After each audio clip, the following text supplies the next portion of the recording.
Avez-vous déjà remarqué que vous tombez toujours amoureux de personnes que vous ne pouvez pas avoir?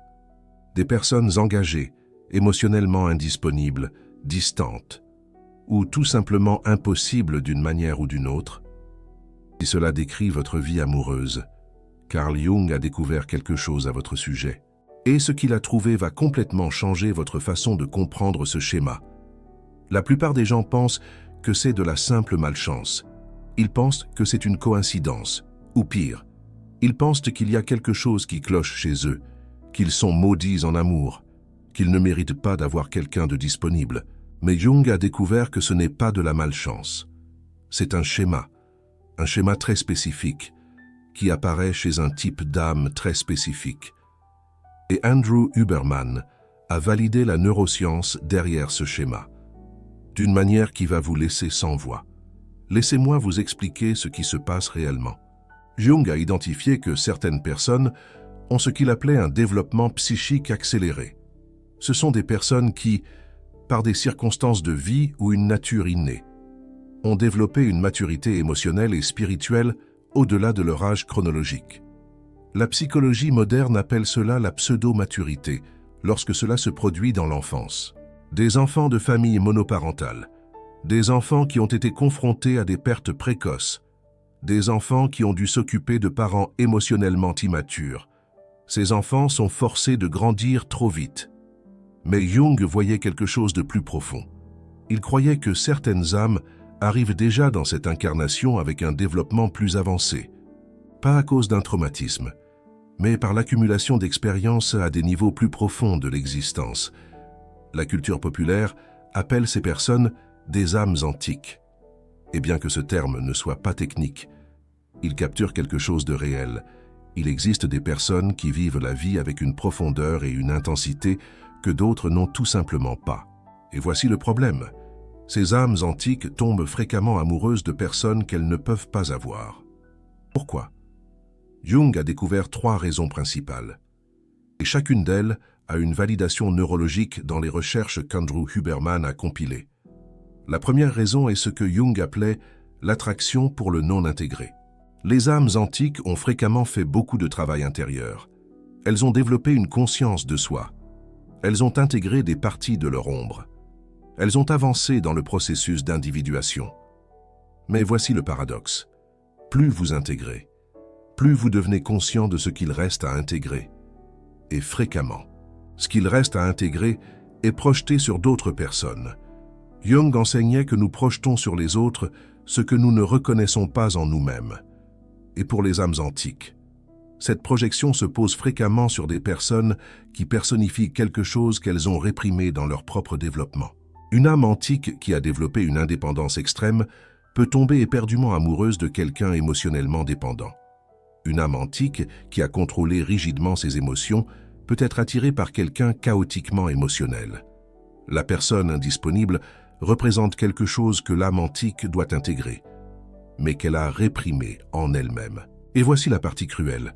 La propre indisponibilité de la personne rend la projection plus intense, parce que vous ne pouvez jamais tester la projection contre la réalité. Vous ne connaissez jamais la personne réelle derrière l'image que vous avez créée. La distance maintient l'illusion intacte. Andrew Huberman explique cela en termes de circuit de dopamine. La dopamine, comme il l'enseigne à plusieurs reprises, concerne le vouloir, pas le fait d'avoir. Elle est libérée par l'anticipation, par la recherche, par le désir de ce qui est hors de portée. Lorsque vous aimez quelqu'un d'indisponible, votre système dopaminergique est dans un état permanent d'activation. Chaque moment de connexion, aussi petit soit-il, libère de la dopamine. Chaque fantasme sur ce qui pourrait être, chaque espoir que peut être. Un jour, les choses changeront. Votre cerveau est littéralement accro à l'impossibilité. La deuxième raison est la peur inconsciente de l'intimité réelle. Cela peut sembler contradictoire.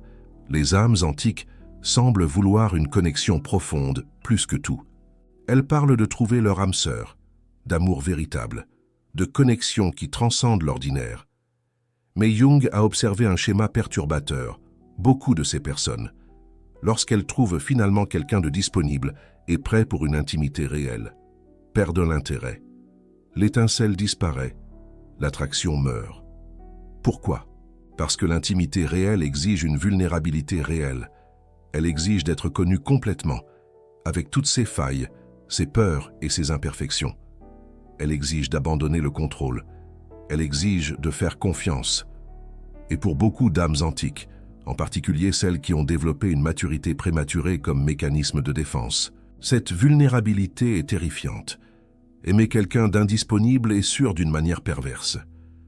Vous pouvez ressentir toutes les émotions intenses de l'amour sans jamais avoir réellement besoin de vous exposer. Vous pouvez fantasmer sur une connexion parfaite, sans risquer la déception de la connexion réelle. C'est un bouclier déguisé en blessure. Andrew Huberman discute de cela en termes de style d'attachement. L'épisode de novembre 2024 sur les liens sociaux explique comment les schémas d'attachement formés dans l'enfance continuent d'opérer à l'âge adulte.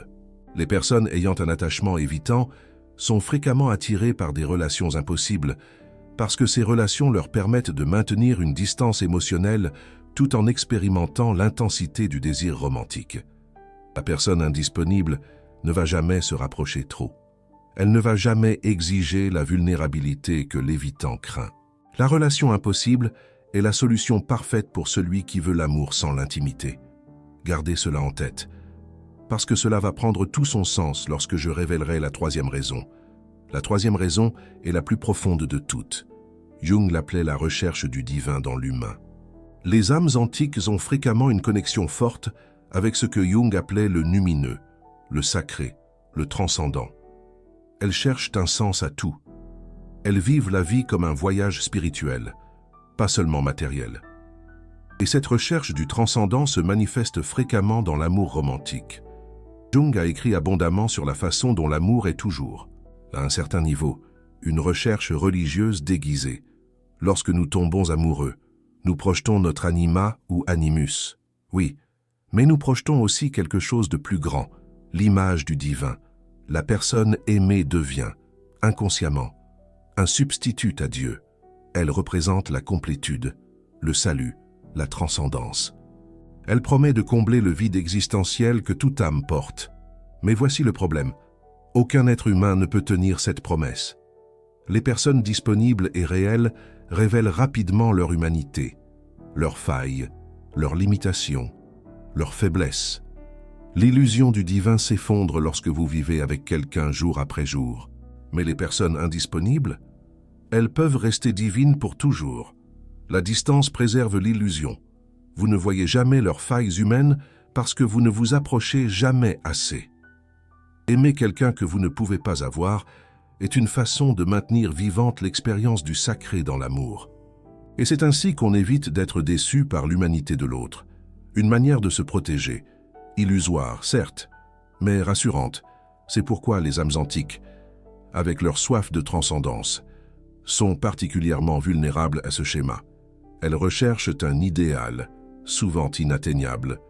Maintenant, si ce que je dis résonne en vous, si enfin quelqu'un explique un schéma que vous avez vécu sans jamais le comprendre, alors considérez soutenir ce travail. À travers un super thanks, c'est une manière de dire merci. La connexion entre Carl Jung et Andrew Huberman sur ce thème est rarement explorée. L'université maintient psychologie profonde et neurosciences dans des silos séparés. Peu osent montrer comment la science moderne valide les intuitions que Jung a eues il y a plus d'un siècle. C'est un pont essentiel à construire. Quand vous cliquez sur le cœur doré, vous ne faites pas qu'apporter un soutien financier. Vous dites « Continuez à révéler ces schémas cachés. Continuez à m'aider à comprendre pourquoi mon âme fonctionne ainsi. » Vous n'êtes pas seulement un spectateur. Vous faites partie d'une communauté qui cherche une autoconnaissance profonde. Au lieu de réponses superficielles, on se comprend. Mais je n'ai pas encore terminé, parce que, maintenant, je dois vous révéler les 4 signes qui indiquent que vous êtes piégé dans ce schéma, et le protocole pour commencer à le briser. Préparez-vous. Les 4 signes que vous êtes une âme antique prise au piège du schéma de l'amour impossible. Écoutez attentivement. Signe 1. Vous ressentez plus d'intensité avec des personnes distantes qu'avec des personnes présentes. Une tristesse se dégage quand quelqu'un est disponible, quand quelqu'un démontre un intérêt clair. Quand quelqu'un veut être avec vous, quelque chose en vous se déconnecte. L'étincelle disparaît. Vous commencez à remarquer des défauts que vous ne voyiez pas avant. Vous perdez intérêt. C'est frustrant. Mais quand quelqu'un est mystérieux, distant, incertain, quelque chose en vous s'allume. Vous vous sentez vivant. Vous pensez à cette personne constamment. Vous rêvez éveillé de ce qui pourrait être, l'attrait de l'inaccessible. Huberman explique cela comme un schéma de dopamine inversé. Votre cerveau a été conditionné à associer l'incertitude avec la récompense et la certitude avec l'ennui. La disponibilité est devenue neurologiquement ennuyeuse, un comble. Signe 2. Vous confondez intensité avec compatibilité, une erreur commune. Quand vous ressentez cette attraction irrésistible, quand le cœur s'emballe, quand vous ne pouvez pas arrêter de penser à quelqu'un, vous interprétez cela comme un signe que vous avez trouvé la bonne personne. Ce doit être le destin. Ce doit être une connexion d'âme, une âme sœur. S'aimer fréquemment. L'opposé est vrai. Méfiez-vous. L'intensité de l'attraction peut être un signe de blessure activée et non de compatibilité véritable. Votre système nerveux réagit à quelque chose de familier, quelque chose qui reproduit d'anciens schémas, quelque chose qui active votre système d'attachement de façon qui semble puissante, mais sont en réalité dysfonctionnelles. Les personnes véritablement compatibles ne génèrent souvent pas cette intensité initiale. L'amour sain croît peu à peu, avec de la patience, sur la base de la sécurité et de la confiance, et non sur une montagne russe émotionnelle. C'est lent, mais durable. Signe 3. Vous croyez secrètement que vous méritez un amour plus élevé que le commun des mortels. Les âmes antiques sentent souvent que les relations normales ne sont pas suffisantes pour elles. Elles veulent une connexion qui transcende le mondain. Elles veulent un amour qui soit spirituel, transformateur, épique, à la Victor Hugo. Ce désir n'est pas mauvais en soi, mais il peut devenir une excuse pour rejeter des personnes disponibles qui pourraient offrir un amour réel, en faveur de fantasmes sur des personnes indisponibles qui représentent un idéal inatteignable. L'amour commun semble au-dessous de vous, et vous continuez à poursuivre l'extraordinaire, qui, commodément, ne se matérialise jamais. Un cercle vicieux. Signe 4. Vous avez déjà vécu de multiples expériences d'amour impossible. Une litanie. Une fois, cela peut être une coïncidence. 2 fois, cela peut être de la malchance. Mais si vous regardez en arrière et voyez un schéma, si vous réalisez que vous tombez répétitivement amoureux de personnes que vous ne pouvez pas avoir, ce n'est pas le destin. C'est une programmation inconsciente. Jung dirait que vous répétez une constellation archétypique. Huberman dirait que vous avez créé des schémas neuronaux qui associent l'amour avec l'impossibilité. Le résultat est le même. Vous êtes pris dans une boucle, un piège. Si vous vous êtes identifié à 3 ou plus de ces signes, vous êtes probablement une âme antique prise dans ce schéma. Et vous devez faire quelque chose à ce sujet. Agissez. Maintenant. Le protocole pour briser le schéma. Enfin, la solution. Avant de vous donner les étapes, je dois vous alerter sur quelque chose. Briser ce schéma ne sera pas confortable. Votre cerveau est conditionné à ce type d'amour. Vos circuits de dopamine attendent la montagne russe. Quand vous commencez à changer, vous allez ressentir un sevrage réel, une perte, l'amour sain, au début. Peut sembler ennuyeux comparé à l'intensité à laquelle vous êtes habitué. Cela ne signifie pas que quelque chose ne va pas. Cela signifie que vous vous recalibrez, doucement. Le protocole comporte 5 étapes qui doivent être pratiquées pendant au moins 90 jours. Soyez patient. Étape 1. Cartographie du schéma. Avant de changer quoi que ce soit, vous devez comprendre exactement comment votre schéma fonctionne. Cela requiert une honnêteté brutale avec vous-même, sans complaisance. Prenez un carnet et listez toutes les personnes pour qui vous êtes tombé amoureux intensément au cours des 10 dernières années. Soyez honnête. Incluez les passions qui ne se sont jamais concrétisées, les amours platoniques, les obsessions romantiques, tout. Pour chaque personne, répondez. Cette personne était-elle réellement disponible pour une relation avec moi? Sinon, qu'est-ce qui la rendait indisponible? Engagée? émotionnellement distante, géographiquement inaccessible, simplement désintéressée. Soyez précis. Regardez la liste. Cherchez des schémas. Quel type d'indisponibilité apparaît répétitivement? C'est votre signature spécifique d'amour impossible, votre marque. Jung appelait ce processus « rendre l'inconscient conscient ». Vous ne pouvez pas changer ce que vous ne pouvez pas voir. La première étape est de voir clairement, sans illusion. Étape 2, identification de la blessure originale, le cœur du problème. Maintenant que vous avez cartographié le schéma, vous devez aller plus profond. Demandez « d'où cela vient-il » La source. Réservez un temps en silence. Pensez à votre enfance. Comment était l'amour que vous receviez? Vos parents étaient-ils émotionnellement disponibles?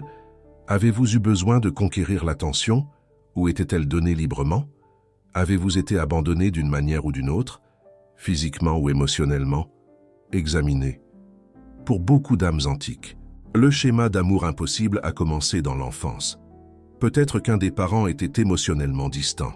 Et vous avez appris que l'amour signifie poursuivre quelqu'un qui n'est jamais totalement présent. Peut-être avez-vous été parentifié, prenant soin d'adultes au lieu d'être soigné. Et vous avez appris que votre rôle est de donner sans recevoir. C'est profond. Cass, la blessure originale, a créé un modèle. Et ce modèle continue d'opérer, vous attirant dans des situations qui reproduisent la dynamique originale, un éternel recommencement. Identifier la blessure n'est pas pour blâmer qui que ce soit. C'est pour comprendre. Quand vous comprenez d'où le schéma vient, il perd une partie de son pouvoir sur vous. La connaissance est une force. Étape 3. Rejet conscient du drama. Cette étape est la plus difficile dans la pratique. Elle requiert que vous alliez contre vos instincts. Rejetez le drame. Toutefois que vous sentez cette attraction irrésistible, cette chimie impossible à ignorer, cette certitude que cette personne est spéciale. Faites une pause. Arrêtez-vous. Demandez, cette personne est-elle disponible? Et pas seulement physiquement disponible, mais émotionnellement disponible, capable d'intimité, prête pour une relation réelle. Demandez-vous, si la réponse est non, ou si la réponse est incertaine, faites un choix conscient. Ne vous laissez pas entraîner dans le drame. Cela va vous sembler étrange. Votre corps va crier que vous laissez passer quelque chose d'important. Votre esprit va créer des justifications pour expliquer pourquoi cette situation est différente. Pourquoi il vaut la peine de prendre le risque. Pourquoi, peut-être, cette fois-ci, ça marchera. N'écoutez pas. C'est votre schéma qui parle. C'est l'addiction. Huberman parle de la façon dont la régulation descendante fonctionne. Le cortex préfrontal peut apprendre à moduler les réponses du système limbique. Mais cela requiert une pratique répétée. Chaque fois que vous reconnaissez le schéma et choisissez de ne pas agir en fonction, vous renforcez de nouveaux circuits neuronaux. Étape 4. Tolérance à l'ordinaire. C'est là que la plupart des âmes antiques échouent. Elles parviennent à reconnaître le schéma. Elles parviennent à rejeter le drame. Mais quand elles rencontrent quelqu'un de disponible, de vraiment disponible, elles perdent tout intérêt. Vous devez entraîner votre tolérance à un amour qui n'est pas une montagne russe. Cela signifie donner des chances à des personnes qui ne génèrent pas cette étincelle immédiate. Je ne dis pas de sortir avec des personnes pour lesquelles vous ne ressentez aucune attirance. Je dis de ne pas écarter immédiatement des personnes simplement parce que la chimie n'est pas avassalante. L'attirance peut croître, l'amour peut se développer. La connexion la plus profonde vient souvent avec le temps et la sécurité, pas avec l'intensité initiale. Donnez 3 rendez-vous avant de décider. Si la personne est vraiment bonne, si elle vous traite bien, si elle est disponible, donnez du temps à l'attirance pour se développer. Votre cerveau doit apprendre que la sécurité peut être attrayante. Étape 5. Intégration de ce que vous projetez. C'est l'étape jungienne par excellence. Vous vous souvenez que j'ai dit que vous projetez sur les personnes indisponibles quelque chose que vous devez intégrer en vous-même. Cette étape consiste à faire cette intégration. Revenez à la liste de l'étape 1. Pour chaque personne, demandez-vous, qu'est-ce que je voyais en elle qui m'attirait autant? Quelle qualité? Quelles caractéristiques? Maintenant, demandez-vous, Comment puis-je développer ces qualités en moi-même? Si vous étiez attiré par des personnes mystérieuses, cultivez votre propre mystère. Si vous étiez attiré par des personnes indépendantes, développez votre propre indépendance. Si vous étiez attiré par des personnes émotionnellement intenses, permettez-vous de ressentir plus intensément. Quand vous intégrez ce que vous projetiez, vous cessez d'avoir besoin de le chercher chez les autres. La compulsion diminue, l'obsession s'affaiblit. Jung appelait cela le recueil de la projection. C'est le moment où vous arrêtez de voir votre âme dans l'autre et commencez à la voir en vous-même. Laissez-moi vous parler d'Hélène. Hélène était une thérapeute de 38 ans, qui est venue pour une analyse jungienne après une série d'amours impossibles. Le schéma était toujours le même. Des hommes engagés, des hommes émotionnellement indisponibles, des hommes qui ne pouvaient clairement pas offrir ce qu'elle disait vouloir. Elle se décrivait comme une âme antique. Depuis l'enfance, elle se sentait différente, plus mûre que ses camarades, intéressée par la philosophie et la spiritualité, tandis que les autres s'intéressaient à des choses superficielles. L'analyste lui a demandé de décrire son enfance. Hélène était fille unique, de parents qui ont divorcé quand elle avait 6 ans. Le père est parti et apparaissait rarement. La mère, déprimée par l'abandon, s'appuyait émotionnellement sur sa fille. Hélène a grandi en s'occupant de sa mère, en essayant de faire réapparaître son père, par de bonnes notes et un bon comportement, en apprenant que l'amour signifie poursuivre ceux qui ne sont pas présents et prendre soin de ceux qui devraient en prendre soin de vous. Les hommes indisponibles de sa vie adulte étaient des répétitions de son père. Chacun d'eux activait la même blessure, le même espoir que cette fois. Elle réussirait à faire rester l'homme. La même déception quand elle n'y parvenait pas. Le travail d'Hélène a été long et douloureux. Elle a dû confronter la colère qu'elle ressentait envers son père, une colère qu'elle avait réprimée pendant des décennies. Elle a dû faire le deuil de l'enfance qu'elle n'avait pas eue. Elle a dû recueillir la projection qu'elle plaçait sur les hommes indisponibles. 2 ans plus tard, Hélène a rencontré un homme disponible, vraiment disponible. Au début, elle a senti la vieille attirance. Faible, elle était sur le point de l'écarter. Quand elle s'est souvenue du travail qu'elle avait fait, elle a donné 3 rendez-vous, puis 10, puis 30. L'attirance a grandi. Ce n'était pas la montagne russe d'avant, c'était quelque chose de plus calme, de plus profond. Mais c'était réel, et c'était réciproque. Hélène s'est mariée à 42 ans. Elle dit que l'amour qu'elle ressent maintenant est différent de tout ce qu'elle a expérimenté auparavant. Moins dramatique, moins intense, mais infiniment plus, nourrissant. La blessure n'a pas complètement disparu. Dans les moments de stress, elle ressent encore la vieille attirance pour le drame, mais maintenant, elle la reconnaît et choisit différemment. C'est ce qui est possible quand vous brisez le schéma. Mais avant de terminer, je dois vous raconter quelque chose que Jung a observé chez les personnes qui commencent à briser ce schéma. Il appelait cela le phénomène de la compensation. Quand vous cessez de chercher l'amour impossible, quelque chose d'étrange se produit au début. Vous pouvez avoir l'impression que vous vous trahissez vous-même, que vous vous conformez, que vous abandonnez ce que vous voulez vraiment. Cette sensation est temporaire. C'est le vieux schéma qui résiste au changement. Votre inconscient était habitué à une certaine dynamique, et toute altération est perçue comme une menace. Jung comparait cela à un dépendant en voie de guérison.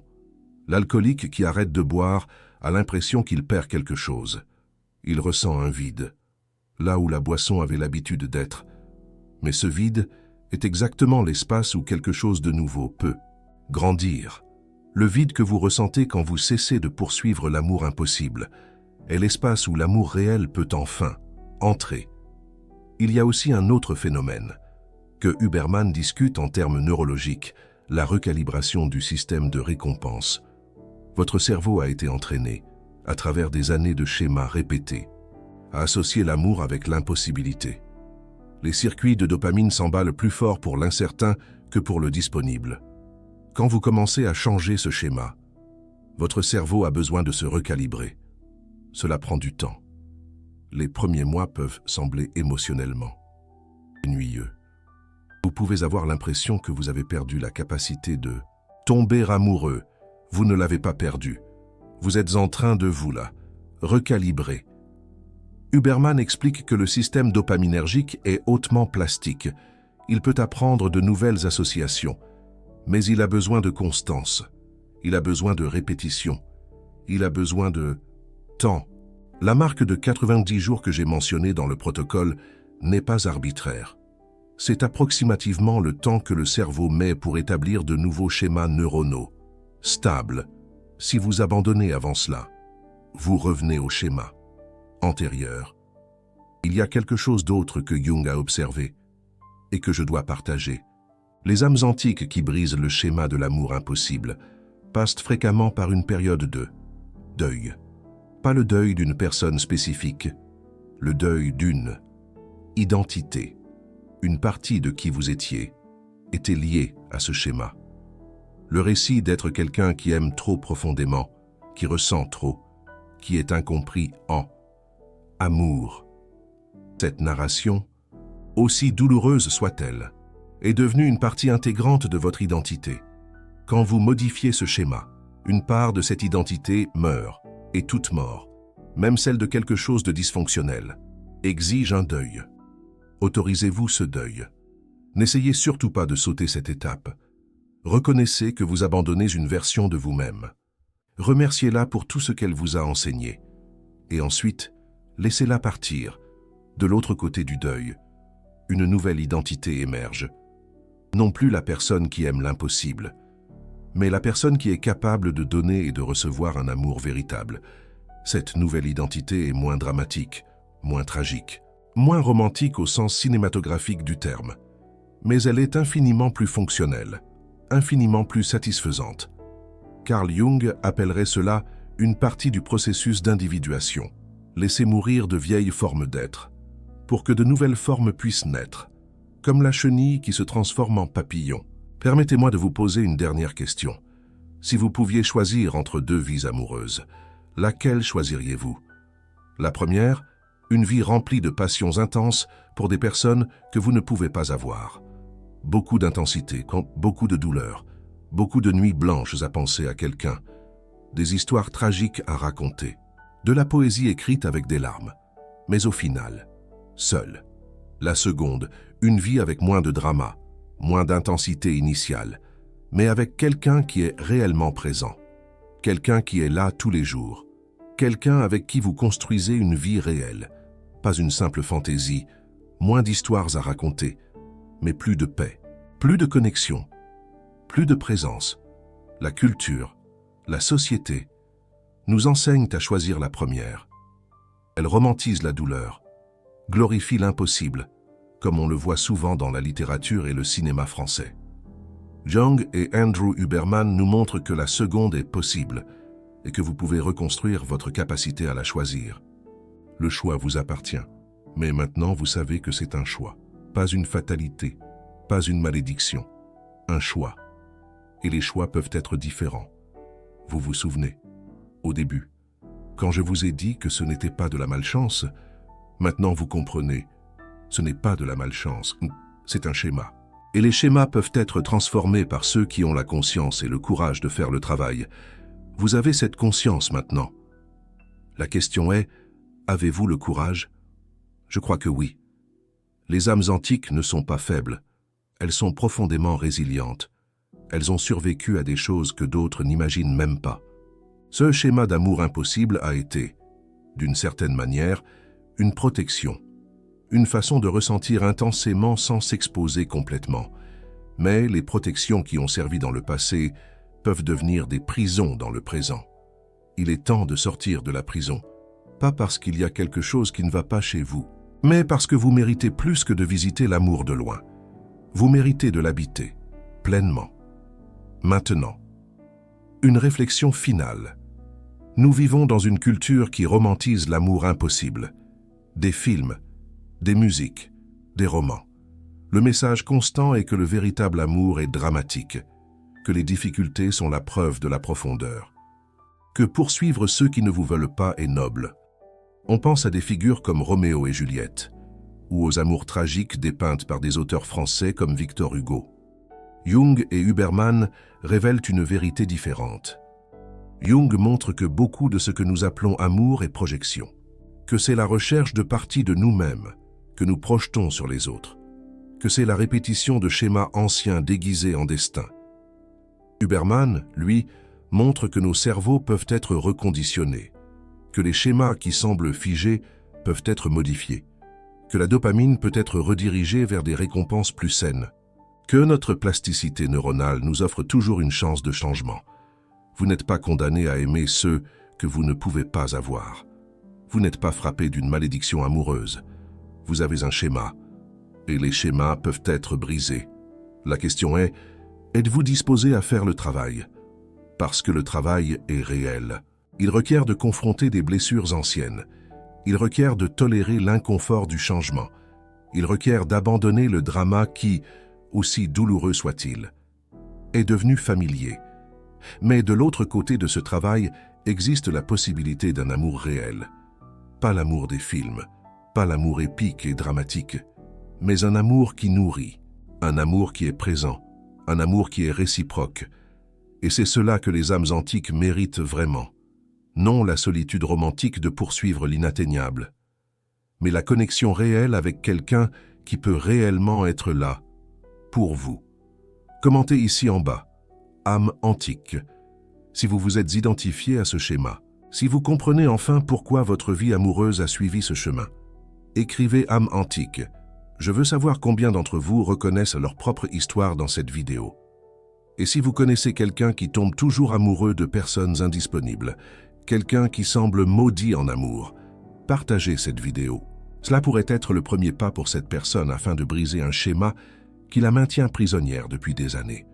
Votre âme peut être antique, mais votre schéma n'a pas besoin d'être éternel. Le changement est possible. La question est, allez-vous choisir différemment? À bientôt pour une prochaine vidéo.